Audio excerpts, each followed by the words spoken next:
저도 치앙마이 시내 여행은 이번이 처음인데요. 왜 전 세계 여행자들이 한 달 살기로 치앙마이에 머무르려고 하는지 그 매력을 알아보기 위해 치앙마이로 향했습니다.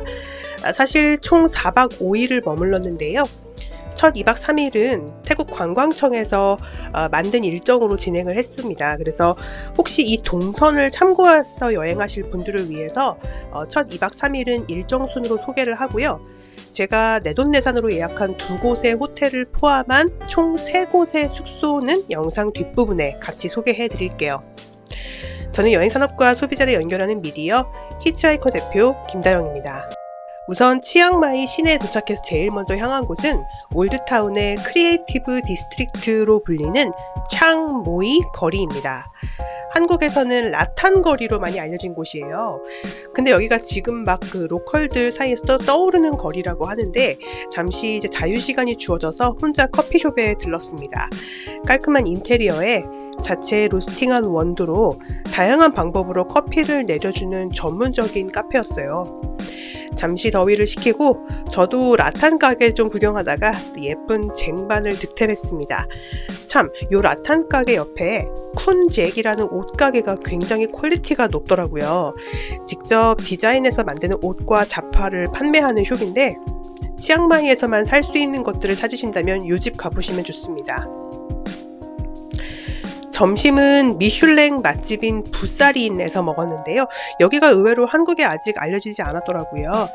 가족 대대로 내려오는 북부 전통 레시피로 만든다는 카오소이도 맛있었지만, 이 집이 미슐랭에 소개된 이유는 바로 이 두리안 스티키 라이스 때문이라고 합니다. 입에 들어가자마자 사르르 녹는 맛이 예술이고요. 망고와는 완전히 다른 매력이 있더라고요. 혹시 다른 집에서 식사를 하셨다면 여기서 차와 두리안 라이스를 한번 맛보셔도 괜찮을 것 같아요. 첫날 이제 관광 일정은요, 치앙마이 시내에서 가까운 사원 왓팔랏으로 향했는데요. 몰랐는데 여기가 요새 약간 숨겨진 트레킹 명소로 입소문이 나고 있더라고요. 600년 전 란나 왕국 시절에 지어진 건축물이 그대로 보존되어 있어서 멋진 사진이나 영상을 남기기에도 좋고요. 스님과 함께하는 명상 프로그램에 참여했는데 무척 좋았습니다. 저녁은 크로스 리버사이드 호텔에 있는 레스토랑 옥시전 다이닝 룸에서 먹었습니다. 치앙마이에서 파인 다이닝으로는 가장 유명한 곳이죠. 그리고 미슐랭 가이드에도 2번이나 소개됐고요. 핑 강이 바다 보이는 통유리창의 레스토랑에서 굉장히 멋진 코스 요리 식사를 할 수 있었습니다. 근데 가격을 찾아보니까 1인당 한 1000바트에서 3000바트대의 합리적인 코스들이 있더라고요. 그래서 부모님 모시고 오는 또 치앙마이 여행, 아니면 뭐 특별한 기념일 이럴 때 너무너무 좋을 만한 디너 코스로 추천해드리고 싶습니다. 치앙마이 두 번째 날에는 시내에서 30-40분 정도 떨어진 곳으로 향했는데요. 사레이 찬타 오가닉이라는 장미 정원 겸 식당입니다. 사실 제가 이번 치앙마이 여행에서 가장 좋았던 곳을 꼽으라면 저는 여기를 꼽고 싶어요. 이 사레이 찬타가 있는 동네 자체가 하나의 작은 커뮤니티를 이루고 있고요. 마침 일요일이라 작은 마켓도 열리고 있었습니다. 여기서 직접 만드는 콤부차가 있어요. 콤부차 맛이 왜 이렇게 좋나 했더니 자체 재배해서 판매하고 있는 이 꿀과 유기농 장미를 넣어서 만들었더라고요. 저희가 참여했던 워크숍 프로그램은 이 장미 정원에서 직접 장미를 채취해보고 그렇게 모은 장미를 증류하는 법도 배우고요. 그리고 꽃잎을 넣어서 여러 가지 제품을 만들어 봤는데, 뭐 오일도 있고요. 사쉐 주머니도 만들어 보고요. 그리고 목욕 소금도 만들어 봤습니다. 평소에 너무 좋아하는 분야여서 너무너무 즐겁게 참여를 했고요.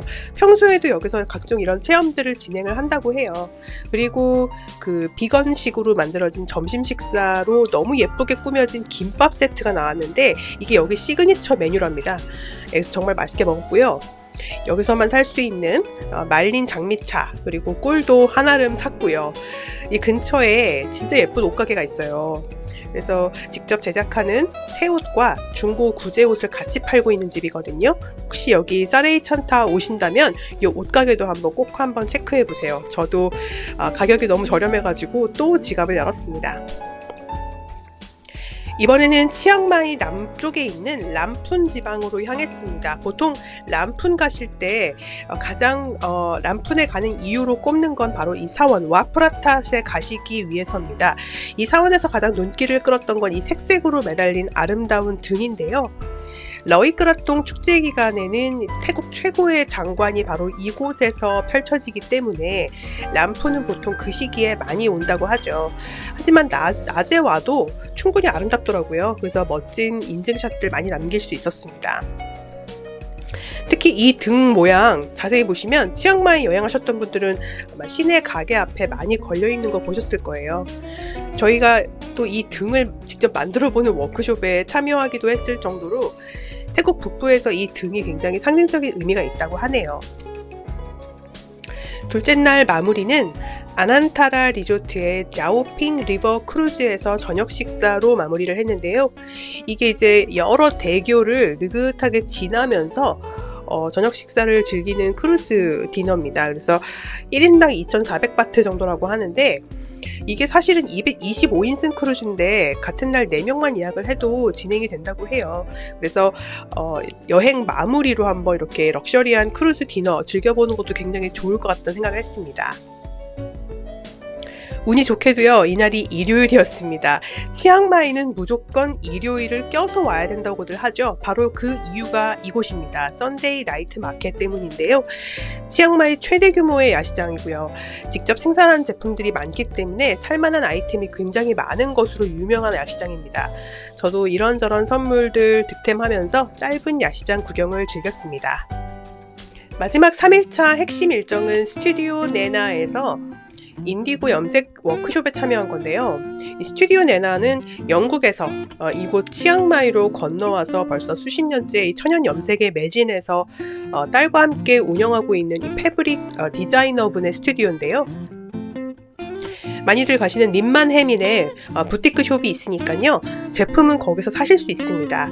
여기는 이제 실제 제품을 제작하는 스튜디오예요. 인디고 염색 워크숍은 생각보다 이게 굉장히 제대로 배울 수 있어서 저는 개인적으로 너무 좋았는데요. 어떻게 천을 접고 묶느냐에 따라서 최종 결과물이 완전히 달라지는 게 너무 신기하더라고요.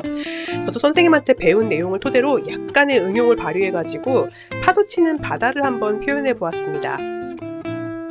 염색은 총 3번 정도 해야 돼서 이게 생각보다 꽤나 오래 걸리거든요. 그런데 결과물을 보니까 너무 잘 나와서 좀 더 배워보고 싶다 이런 생각도 들었습니다. 다만 이 체험은요, 상설로 운영하시는 건 아니라고 해요. 그래서 8명 정도 모였을 때 한 1만 바트 선에서 진행된다고 하니까 참고하시면 좋을 것 같고요. 이게 사실 보니까 딱 보기에도 너무 준비할 그 제반 사항들이 많아서 자주자주 운영하기는 좀 어렵겠다라는 생각이 들었습니다. 점심은 이제 100년이 넘었다는 오래된 빌딩을 개조해서 북부 음식을 선보이고 있는 키티 파닛에서 식사를 했는데요. 직접 만드는 소세지와 남프릭 눔 같은 정통 태국 북부 음식을 맛볼 수 있습니다. 맛은 전통적인데요. 프레젠테이션은 깔끔하고 세련돼서 좋더라고요. 그래서 쾌적하고 깨끗한 타페거리 쪽 맛집 찾으신다면 추천드립니다. 자, 이제 숙소 소개해 드릴게요. 제가 예약한 첫 번째 호텔은 림만해민에 있는 더 살라 호텔입니다. 이미 오픈한 지 10수년 되었다고 하는데 코로나 때 전면 리뉴얼을 했다고 알려주시더라고요. 그래서 호텔이 정말 깨끗합니다. 고풍스러운 작은 서재에서 체크인을 하고 위층으로 객실을 안내받았는데요. 계단이고 엘리베이터는 없지만 직원분들이 매우 친절하고요. 굉장히 눈치가 빠르시더라고요. 서포트를 빨리빨리 해주셔가지고 너무 좋았고요. 객실 꽤 깔끔하죠. 여닫이 문으로 서로 연결된 옷장과 TV, 미니바가 무척 이색적인 구조였습니다. 이 호텔은 이제 보시면 아시겠지만 굉장히 규모가 작고요. 조식 레스토랑은 없어요. 하지만 1층에 굉장히 유명한 로스터리 카페도 있고 맞은편에 또 일찍 여는 조식 카페가 있고요. 그 카페 옆에 또 그 유명한 북스미스라는 서점도 있고 해서 마치 뭔가 마을 호텔 같은 그런 느낌이 듭니다. 그리고 ним만해민 그 주요 쇼핑몰과의 위치도 가까워서 여행하기 너무너무 편리했어요. 특히 여기 머무신다면 한 3-4분 거리에 있는 부아부차 마사지라는 곳에 가서 타이 마사지 한번 받아보세요. 이전에 제가 카우락 편에서 소개했던 강력한 압력의 타이 마사지와 달리 여기는 조금 더 섬세하게 타이 마사지를 해주고요. 가격도 저렴한데 시작하기 전에 풋 스크럽 서비스까지 해줘서 정말 좋았습니다. 2024년 2월에 문을 열어서 이제 넉 달 됐다고 해요. 완전 신상이죠. 일부러 올드타운 쪽에도 숙소 한 군데 예약을 해봐서 한번 묵어봤는데요. 최근에 문을 연 아룬다라 빌라입니다. 여기는 독채는 아니지만 마치 독채 빌라처럼 개인 수영장들이 있어요. 그래서 이런 수영장 좋아하시는 분들에게는 너무너무 좋을 것 같아요. 꽤 깊습니다. 네, 보는 것보다 꽤 깊습니다. 또한 플로팅 브렉퍼스트 요즘 많이 좋아하시죠? 플로팅 조식을 차려주는 곳으로 이미 입소문이 나고 있습니다. 저도 한번 주문해서 먹어봤는데요. 맛도 굉장히 맛있고요. 300바트면 거의 2인분입니다, 이게. 그래서 푸짐하게 차려주기 때문에 저 이걸로 점심까지 해결했다라는 그 정도입니다. 마지막으로 2박 3일을 함께 했던 신상 호텔 알린타 리트리트 치앙마이를 소개할게요. 알린타 호텔은 시내와는 멀리 떨어져 있고요. 서쪽이라서 도이수택 국립공원이나 공항 쪽과 좀 더 가깝습니다. 리트릿이라는 이름에서도 알 수 있듯이 휴식을 위해서 디자인된 호텔이라서 매일매일 진행되는 요가 프로그램이 잘 되어 있습니다. 특히나 객실에 준비된 파자마가 너무너무 질이 좋아가지고 외출복으로도 입고 나가고요. 일행 중에 구매한 사람들도 여럿 될 정도로 질이 좋습니다. 다만 이 숙소는 아쉬운 점도 있었는데요. 모기가 너무 많아서 힘들었어요. 제가 이 숙소는 첫 2박이었고 그 뒤에 묵었던 앞에 소개했던 두 호텔에서는 모기 문제가 전혀 없었거든요. 그런 걸 생각해보면 알린타 호텔의 어떤 방역이나 어떤 구조적인 문제에 개선점이 있지 않나 하는 생각이 좀 들었습니다. 다음번에 치앙마이에 또 온다면 저는 림만 해민의 숙소를 둘 것 같아요. 쇼핑몰인 원 림만에서 치앙마이 특유의 멋스러운 옷과 잡화를 쇼핑하기 너무 편리했고요. 자체 개발한 문구류를 파는 플레이웍스, 서점, 카페 이런 로컬 문화를 좋아하는 제 개인적인 여행 패턴과 더 잘 맞는 지역이었기 때문입니다. 어쨌든 이번 태국 일정에서 방문한 카오락, 치앙마이, 방콕 중에 제 마음속 1등 치앙마이가 됐습니다. 오랜만에 또 가고 싶은 여행지를 발견했네요. 다음 편은 마지막 일정인 방콕의 최신 호텔과 여행 정보를 모아서 소개해드릴게요. 지금까지 히치하이커TV였습니다.